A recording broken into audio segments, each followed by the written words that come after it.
Kære Asbjørn, du har altid været en bror for mig. Lige siden 1. klasse. Nu har vi været sammen i snart 8 år.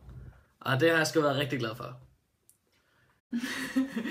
Hej Asbjørn. Hej Put. Tillykke med konfirmationen.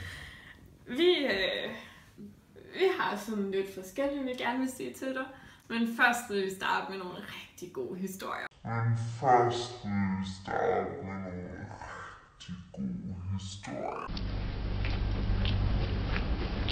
Hvor er alle de der ting, jeg selv taget med?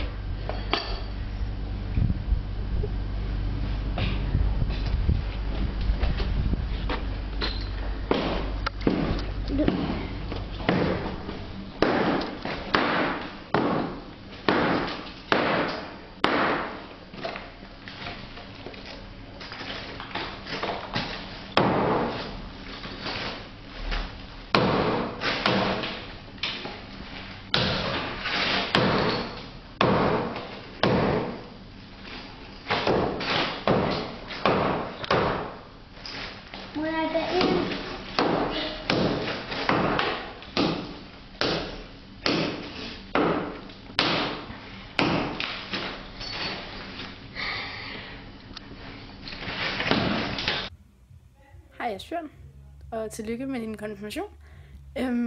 Jeg vil bare lige sige, at det er sådan en rigtig dejlig papilbror at have.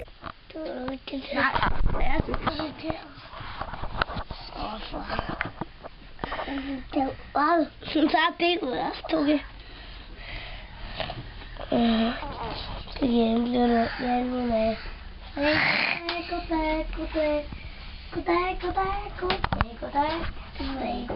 Goddag. Sådan helt generelt om dig, søde lillebror, så er det, jeg synes er det bedste, det er, hvor let du har til smil og grin. Det er simpelthen en fornøjelse, hvor glad du altid er. Og så synes jeg, det er skønt altid at få et knus, for du er simpelthen så kærlig og omsorgsfuld over for os, men også alle andre. Asbjørn slår mig ret meget, ja. Og det synes jeg bare er det allerbedste ved dig. Så bliv ved med det.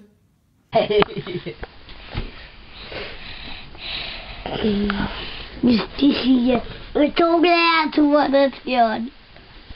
Jeg hjælper altid Asbjørn i stolen, uanset hvad for nogle problemer han har. Hvordan fik du den kniv? Asbjørn han er rigtig god til, for eksempel hvis vi kommer op og skændes, eller noget den stil, så er han rigtig god til, sådan, hvis jeg sidder lidt sådan akavet stemning, og sådan, der er ingen af os ved ikke, hvad vi skal sige. Så kommer Asbjørn altid med en lille joke, eller noget den stil, og så bliver det bare skide hyggeligt altid. Jeg kan til gengæld huske, at du var helt lille. Og jeg vil kalde dig for en kravlende bombe af nuttethed. Fordi det var det, du var. Du havde lige lært at kravle. Og mig og Andreas og Esther så havde spillet kort ved det lave sofabord på Munksjegård. Det så, som står hjemme hos far nu. Og du havde ikke kravlet i mange dage, før du fandt ud af, hvordan du også skulle kravle op på bordet. Så det gjorde du. Fordi så kunne du jo være med i det, som vi lavede.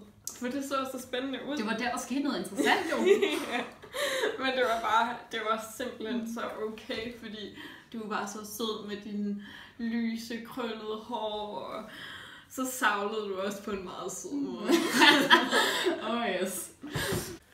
Og jeg kan også huske tit, når vi var i sommerhuset og sov over i det lille hus, så når Toge var faldet i søvn, lå vi altid og snakkede i så lang tid og lå og tegnede tegninger på hinandens rygge, hvor man så skulle gætte, hvad det var. Asbjørn han er også rigtig meget glad for mad. Og det er ikke noget, jeg bare siger, fordi han er rigtig glad for mad. Det er hver eneste gang, vi tager til mig, så skal jeg ringe til mor. Mor, nu skal der købes ekstra meget mad med, fordi Asbjørn skal med hjem. Og det er skide hyggeligt. Og det er super dejligt. Fordi Asbjørn, han skal ikke gå sulten i seng. Asbjørn han kan ikke lide vegetarmad, det er derfor, der er en grillbar her i dag.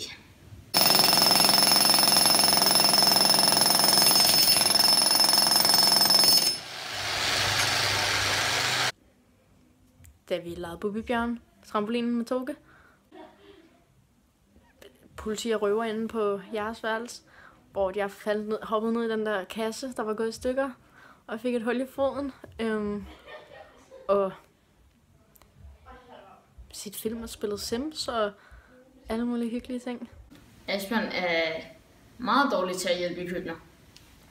Asbjørn har også rigtig mange venner. Han er rigtig social. Han har sine klassekammerater, mig også. Så har han sine FDF-venner, som er også rigtig søde. Og så har han sin konfirmationshold. Det kan være, at han har rigtig mange andre venner, jeg ikke lige har hørt noget om, men det er noget privat så. Ja, jeg er rigtig glad for, at hver eneste gang, at jeg kommer og er sammen med dig, så selvom du er meget, meget optaget af at spille PlayStation, og du er meget alvorlig omkring det, når du spiller med dine venner, så tager du altid tid til at spille med mig, selvom jeg ikke er særlig god, men bare så vi kan lave noget sammen. Fordi du godt vil bruge den tid, vi har sammen på at være sammen.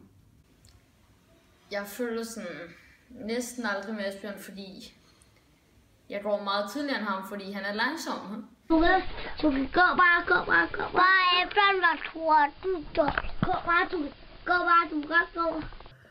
Men de skulle alle sammen søde. Det er eneste gang, når weekenden har været over, så mandag morgen, når vi mødes i skolen, så hvad så Asbjørn, har haft en god weekend? Ja, jeg har været sammen med det ene konfirmation, og så FDF og alt det hele. Og det lyder bare skide hyggeligt. De seneste år har vi haft en hel masse hemmelige, mærkelige samtaler om alt muligt sjovt. Og også da vi var på skiferie, og vi snowboardede, snakkede vi også om alt muligt mærkeligt, som er vores små hemmeligheder. Har Asbjørn en kæreste? Det ved jeg ikke.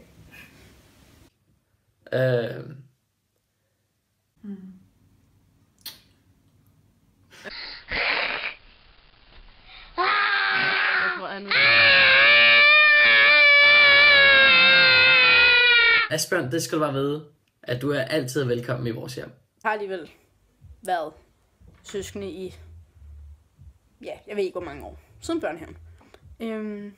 Til det med konfirmation. Asbjørn, du er verdens bedste mellemste bror. Og vi elsker dig. Ja.